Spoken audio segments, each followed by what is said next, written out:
يتدبرون القرآن أم على قلوب أقفالها. Assalamualaikum warahmatullahi wabarakatuh. Innal hamdalillah nahmaduhu wa nasta'inuhu wa nastaghfiruh wa na'udzu billahi min shururi anfusina wa min sayyiati a'malina may yahdihillahu fala mudhillalah wa may yudlil wala hadiyalah. Asyhadu an la ilaha illallah wahdahu la syarikalah wa asyhadu anna Muhammadan abduhu wa rasuluh. Alhamdulillah, segala puji milik Allah Subhanahu wa taala, yang mana Allah Jalla wa Jalla telah memberikan kenikmatan yang sangat banyak kepada kita semua, terutama nikmat Islam, nikmat kesempatan dan kesehatan, sehingga pada saat ini kita dapat bertatap muka walaupun hanya lewat media atau YouTube. Dan juga kita sama-sama berdoa kepada Allah Subhanahu wa taala, mudah-mudahan wabah ini segera berlalu agar supaya kita dapat bertatap muka atau berkumpul lagi kembali. Amin. Salawat beserta salam kita haturkan kepada suri tauladan kita, uswah kita, yaitu Nabi besar Muhammad sallallahu alaihi wasallam beserta para sahabatnya. Anak-anakku sekalian, ikhwan dan maupun akhwat yang dirahmati Allah Subhanahu wa taala. Bagaimana kabar anak-anakku di jenjang MTS kelas 2? Tentu baik semua kan?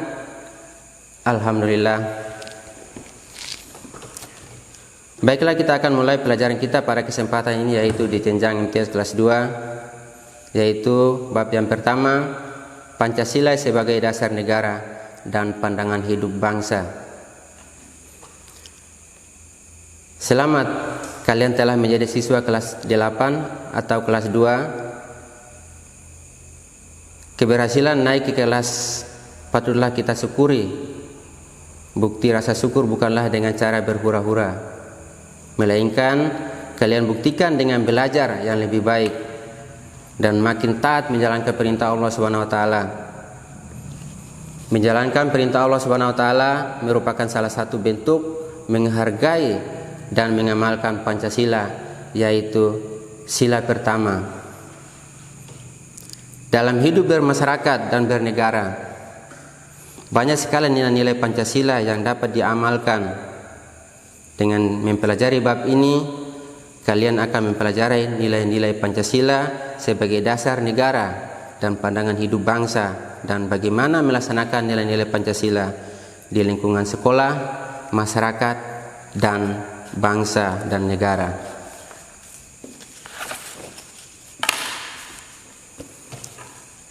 Gotong royong merupakan budaya masyarakat. Masyarakat Indonesia hendaknya melestarikan budaya gotong royong. Gotong royong mengandung nilai-nilai kebersamaan dan kerjasama tanpa memandang perbedaan yang ada dalam masyarakat. Membiasakan gotong royong dapat menciptakan kerukunan serta memperkukuh persatuan dan kesatuan bangsa. Kegiatan gotong royong mencerminkan pengamalan Pancasila, yaitu Persatuan Indonesia. Itulah salah satu contoh kegiatan pengamalan nilai-nilai Pancasila sebagai pandangan hidup bangsa. Bagaimana dengan bentuk pengamalan nilai-nilai Pancasila sebagai dasar negara? Bab 1 ini kalian akan mempelajari pengamalan Pancasila sebagai dasar negara dan pandangan hidup bangsa di berbagai lingkungan kehidupan. Termasuk pada pendalaman materi, mungkin kalian pernah dengar sebuah pepatah, bersatu kita teguh, bercerai kita runtuh. Kalimat tersebut terasa singkat, namun begitu dalam maknanya. Persatuan merupakan landasan semangat yang sejak dahulu digunakan para pejuang untuk membangun bangsa Indonesia. Semangat persatuan bangsa Indonesia terwujud nyata dalam budaya gotong royong. Gotong royong merupakan budaya yang sudah melekat dalam adat istiadat. Gotong royong juga merupakan nilai luhur yang terkandung dalam sila ketiga Pancasila, yaitu Persatuan Indonesia. Oleh karena itu, Pancasila diyakini kebenarannya dan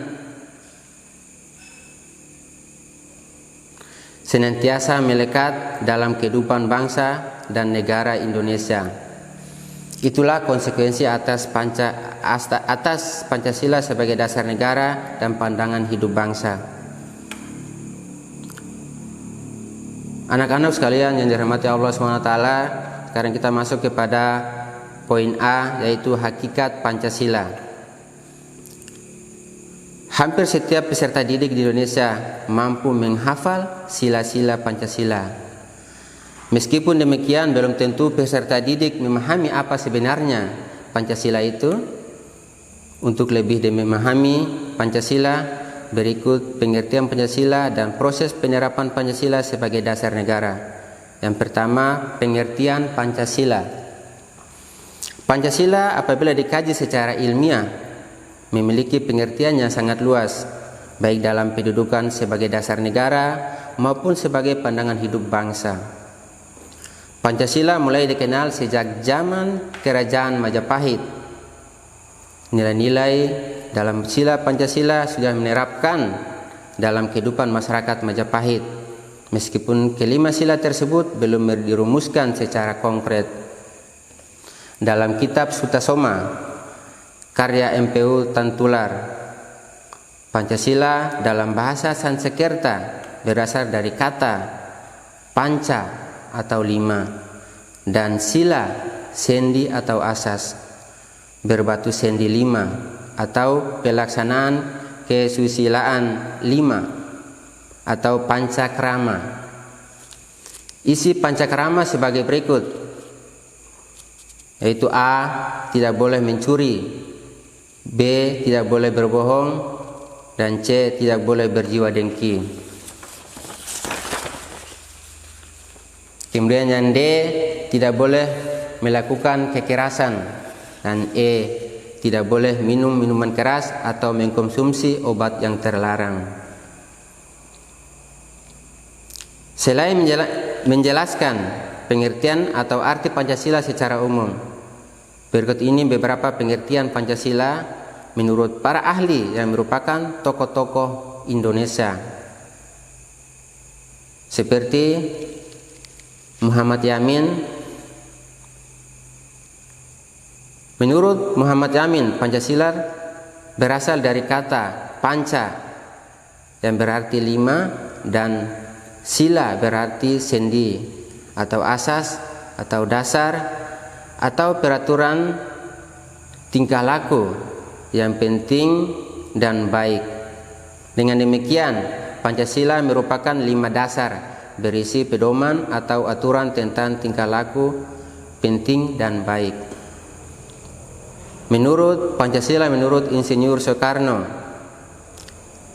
Pancasila adalah isi jiwa bangsa Indonesia yang turun-temurun sekian abad lamanya, terpendam bisu oleh kebudayaan Barat. Dengan demikian, Pancasila tidak saja falsafat negara, tetapi lebih luas lagi, yakni filsafat bangsa Indonesia. Insinyur Soekarno mengemukakan rumusan dasar negara yang dinyatakan dengan nama Pancasila atas usul seorang ahli bahasa. Rumusan yang dikemukakan oleh Insinyur Soekarno sebagai berikut. Yang pertama, kebangsaan Indonesia atau nasionalisme. Yang kedua, kemanusiaan atau internasionalisme. Yang ketiga, mufakat atau demokrasi. Yang keempat, kesejahteraan sosial. Dan yang terakhir, ketuhanan yang berkebudayaan. Kemudian, menurut Notonegoro, Pancasila adalah dasar falsafah negara Indonesia, sehingga dapat diambil kesimpulan bahwa Pancasila merupakan dasar falsafah dan ideologi negara yang diharapkan menjadi pandangan hidup bangsa Indonesia sebagai dasar pemersatu, lambang persatuan dan kesatuan, serta sebagai pertahanan bangsa dan negara Indonesia. Kemudian yang kedua, fungsi Pancasila. Dalam pasal 2 Undang-Undang Dasar nomor 12 tahun 2011 tentang pembentukan peraturan perundang-undangan ditegaskan bahwa Pancasila merupakan sumber segala sumber hukum negara. Hal ini mengandung maksud bahwa Pancasila digunakan sebagai dasar untuk mengatur penyelenggaraan ketatanegaraan Indonesia yang meliputi bidang ekonomi, di bidang ideologi, politik, sosial, dan budaya, dan pertahanan keamanan. Demikian fungsi Pancasila dapat jelaskan sebagai berikut. Baiklah anak-anak sekalian dirahmati Allah SWT, mungkin hanya sekedar penjelasan yang Pak Guru sampaikan. Insya Allah nanti akan Pak Guru print out lewat PDF. Insya Allah nanti Pak Guru kirim lewat PDF, khususnya di wilayah di luar Subaim boleh di print dan dibaca. Kemudian khususnya di daerah Subaim boleh datang di kantor atau di sekolah lalu diambil. Mungkin itu saja yang Pak Guru sampaikan. Pak Guru akhiri. Assalamualaikum warahmatullahi wabarakatuh.